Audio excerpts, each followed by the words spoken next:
I'm Jake O'Neill, creator of Animagraphs, and this is how a jet airliner works.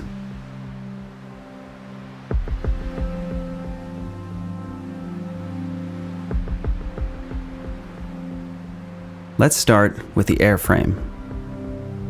Thousands of specially formed, damage-resistant panels are riveted or otherwise attached to a lightweight underlying base called the airframe. The panels and frame together make a very strong, relatively lightweight craft. Many of these parts, especially the outer panels, are made from a carbon fiber reinforced material, though traditional aluminum and aluminum alloys are also used. Vertical frames underpin the cross-sectional tube shape, connected by longerons that stretch from nose to tail. And in between these, a vast network of stringers, intercostals, and subframes. At the nose, the radome shields a weather radar antenna beneath, while allowing specific radio frequencies to pass through for proper functioning. A double-layered bird strike barrier is situated behind that.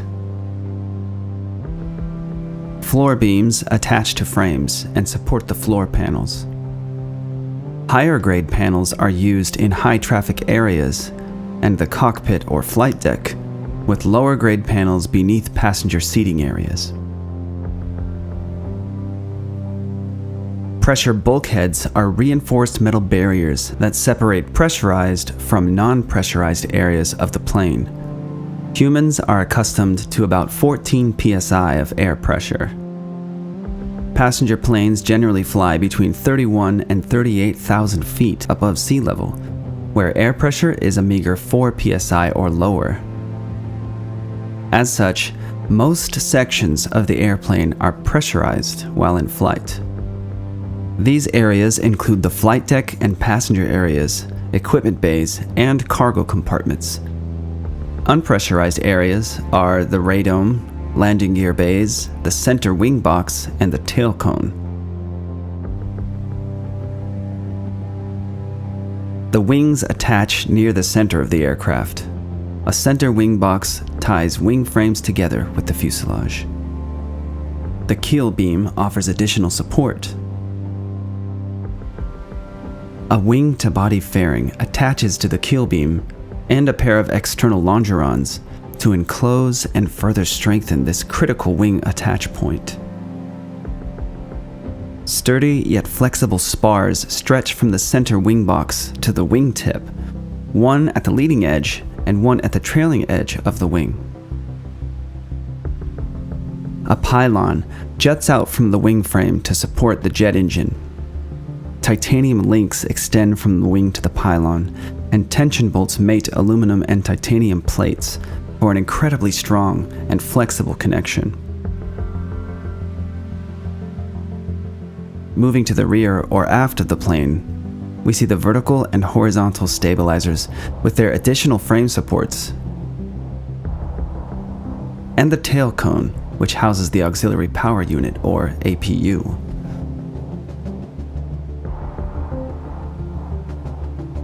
Windows. The windshields and side windows are made from 3 layers of chemically strengthened glass, covered with an anti-static coating. Cabin windows maintain the structural integrity of the fuselage with a thick outer pane made from acrylic. There's an additional protective acrylic pane on the passenger side with a hole and an air gap for pressure and temperature equalization. Doors. There are passenger doors front and rear, with corresponding service doors on the starboard side. Cargo access doors are also on the starboard underside. Smaller overwing emergency doors are located just above each wing. Doors must be disarmed before opening so the emergency slide will not deploy.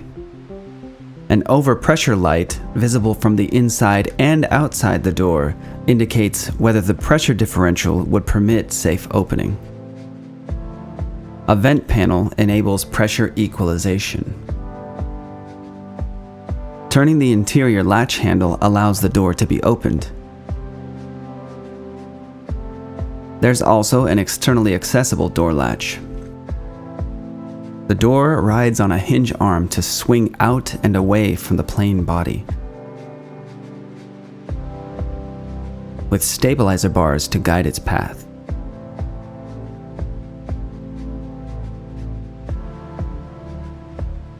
Wings and flight control surfaces. The wings generate lift for the aircraft. The main surfaces for flight control are the ailerons, elevators, and rudder. The ailerons generally function opposite one another to roll the plane. Elevators affect forward to back pitch, and the rudder controls yaw, or rotation around the vertical axis. The entire horizontal stabilizer, which the elevators are attached to, can be rotated to hold the plane at a particular attitude and leave the elevators for finer adjustments. To achieve this, the stabilizer is attached to a motorized device that can move up or down a threaded rod. Secondary flight control surfaces assist these primary systems. On the wing, leading edge slats and trailing edge flaps make up what is known as the high lift flight system. Both slats and flaps extend outward from the wing in a curved downward motion, which dramatically alters wing shape to allow for a much steeper climb angle, while also mitigating the chances of a stall for takeoff and while climbing to cruising altitude. The curved slat supports ride on gears driven by a line of connected shafts back to the slat power drive unit.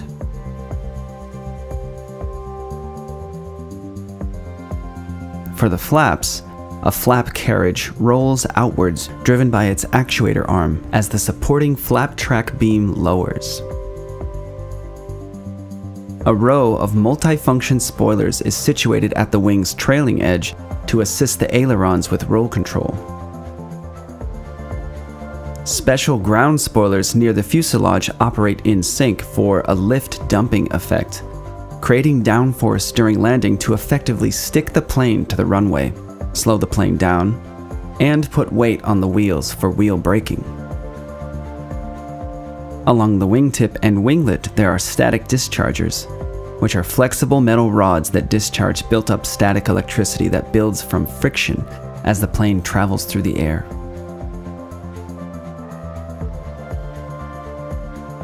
Landing gear. A strengthened portion of the wing has attachments for the main landing gear, which is tucked inside the wing and body during flight. A hydraulic retraction actuator is attached to the main landing gear strut in such a way to rotate the gear into position for landing.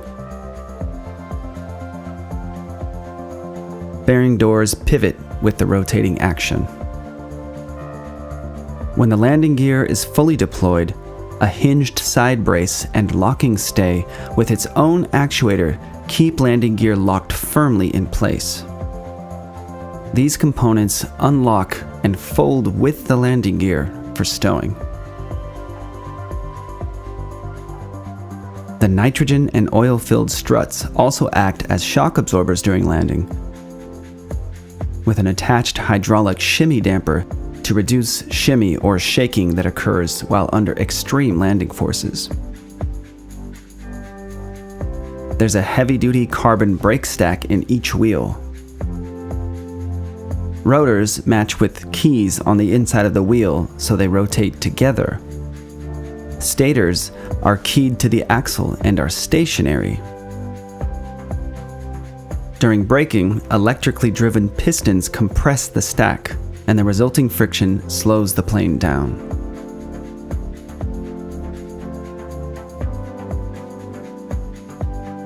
The nose landing gear has slightly smaller tires and brakes than the main landing gear and operates in a similar way with the addition of a rack and pinion steering system.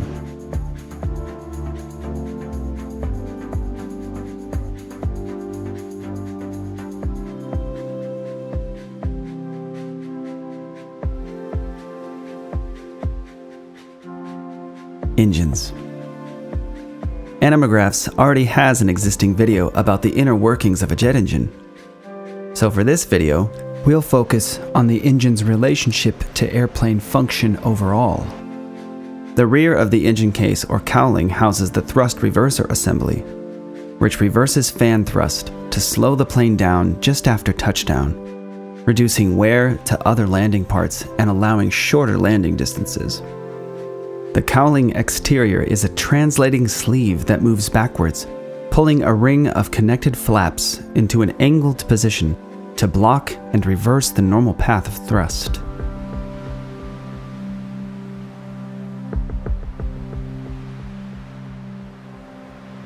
Auxiliary Power Unit. The APU is a backup power source that can supply energy to things like cabin air conditioning, cockpit avionics, and so on when the plane is grounded and not yet connected to an airport power source. The APU also provides power to the main engines for starting. Pressurized air from the APU turns a small turbine device at the engine, which rotates the main gearbox and engine internals, starting the fuel and airflow process on which jet engines function. The APU itself is a gas generator that runs on principles similar to the core of a jet engine. The APU has an electric battery-powered starter. Air is drawn in through a port at the rear of the plane. It's mixed with fuel and ignited, and the resulting combustion drives a turbine to pressurize more air for various purposes, or run an electric generator. The APU exhausts out the back of the plane.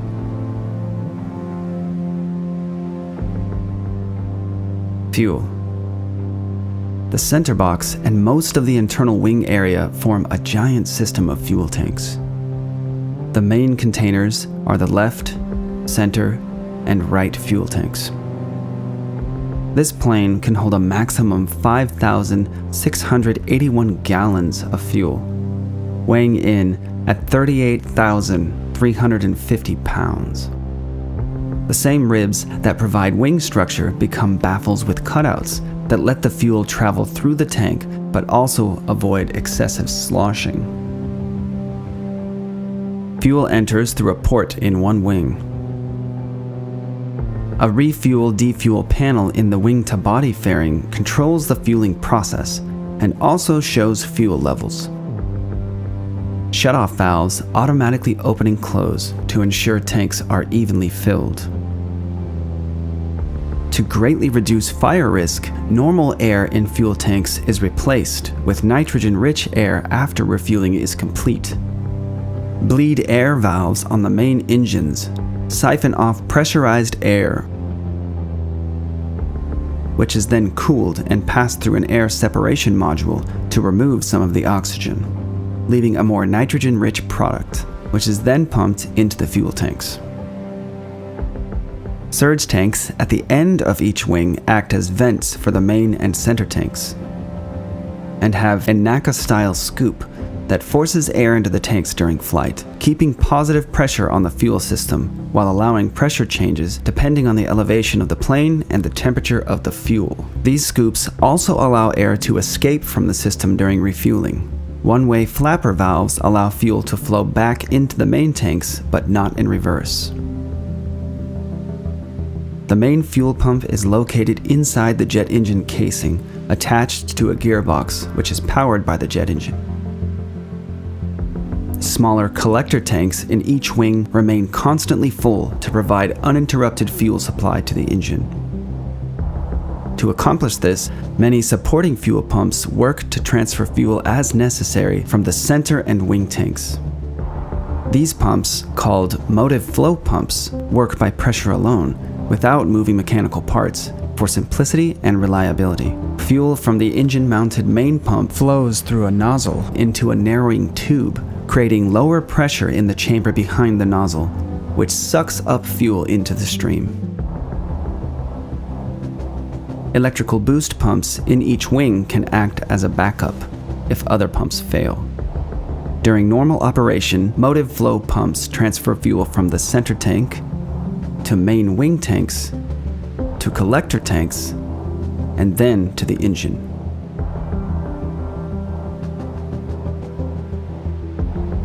Air management. While in flight, pressurized air for crew and passenger spaces is collected from both the low and high pressure compressors inside the engine through bleed air valves. This hot bleed air is cooled with outside air through ram air ducts in the wing-to-body fairing before proceeding through the climate control system for further processing as needed. There's also a low-pressure ground connection for hooking up to an external air conditioning source while grounded.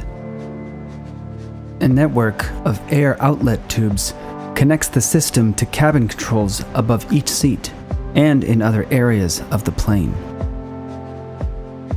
There are equalization valves between pressurized compartments to maintain equilibrium, and an outflow valve on the pressure bulkhead behind the forward cargo compartment. Hot bleed air is also used in the anti-ice and fog system. Perforated piccolo tubes in the wing slats use bleed air to melt ice. The air exhausts out the back of the slat. The front engine cowl is heated with hot bleed air and has small exhaust slots at the bottom. Windshields and side windows in the cockpit have a heating film between layers of glass. Electrical. There are 2 electrical equipment bays in the underside of the plane's body. The forward equipment bay is just behind the flight deck, and the mid-equipment bay is tucked behind the wings. These bays are filled with a dizzying array of electronics, computers, etc. to run the many systems on this complex airplane. Generators attached to each engine are the main source of electrical power.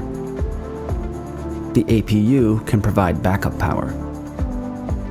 3 separate electrical power centers control distribution to critical systems like landing gear, the high lift flight system, brakes, tire pressure monitors, and many more.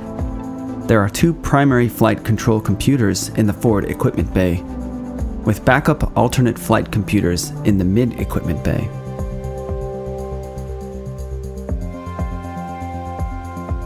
Hydraulics. There are 3 separate hydraulic systems. Systems 1 and 2 are redundant in case one system fails. The third system operates only in emergencies. The base components for System 1 are nestled in the port side wing-to-body fairing. System 2 mirrors this arrangement, but on the starboard side. Hydraulic actuators, fitted in tight, small spaces, run many critical flight control surfaces. For example, the spoilers, elevators, rudder, and so on. There are often multiple actuators to operate a surface, connected to separate hydraulic systems, again for redundancy. Hydraulic System 1 controls the upper rudder actuator, left elevator outboard actuator, left thrust reverser, left and right multifunction spoilers 1 and 3, the flap power drive unit, left and right flap brake, left and right ground spoilers, and the landing gear. Hydraulic System 2 powers the middle rudder actuator, the right elevator outboard actuator, right thrust reverser, the right and left multifunction spoiler 4, the left aileron outboard actuators, nose wheel steering, the slat power drive unit, and the left and right slat brakes. Emergency System 3 can power the lower rudder actuator, left and right elevator inboard actuators, left and right multifunction spoiler number 2, left and right aileron inboard actuators, left and right slat and flap brakes, and the ram air turbine stow actuator.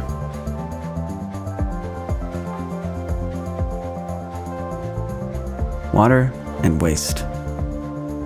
This plane has 3 bathrooms, one up front behind the flight deck, and 2 at the back. There are also sinks at the forward and rear galley stations.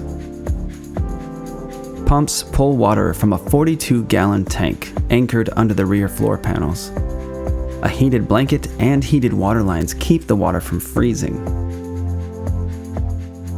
A water heater near each sink passes hot water through a water mixer to regulate faucet temperature. Gray water from the sinks is drained through heated gray water drain masts at the front and mid-rear of the plane's underside. Gray water drains in flight and evaporates in air. Black water from onboard toilets is stored in a waste tank and emptied after landing. Both air and water are separated from waste as it enters the tank. At altitudes below 16,000 feet, a vacuum generator creates suction to pull waste into the tank. Above 16,000 feet, the vacuum generator is bypassed, and the pressure difference inside and outside the plane creates the necessary suction forces. Emergency systems. The forward and aft galley stations have first aid kits, flashlights, fire extinguishers, crew life vests, megaphones, and portable oxygen cylinders that provide 15 minutes of oxygen to crew members. Oxygen generators are positioned above each row of seats. If the cabin loses pressurization, masks deploy, and a chemical reaction generates about 13 minutes of oxygen. An emergency locator transmitter automatically activates if a crash is detected. This transmitter emits a signal that can be used to help locate the aircraft.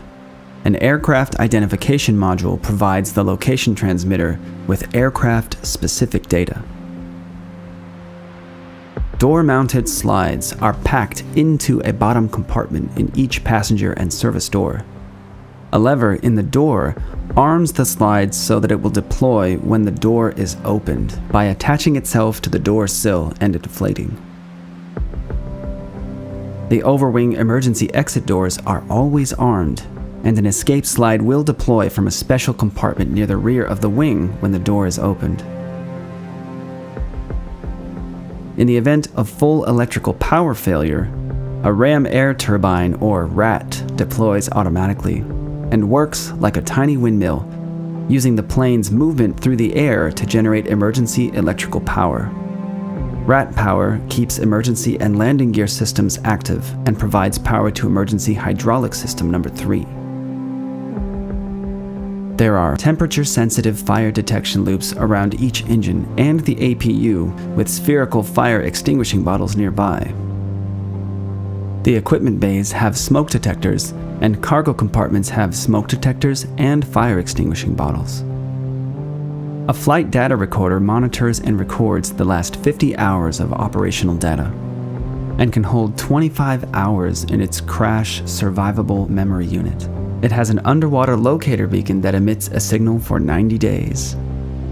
An aircraft health management system stores maintenance data and monitors things like gust, turbulence, and hard landing conditions.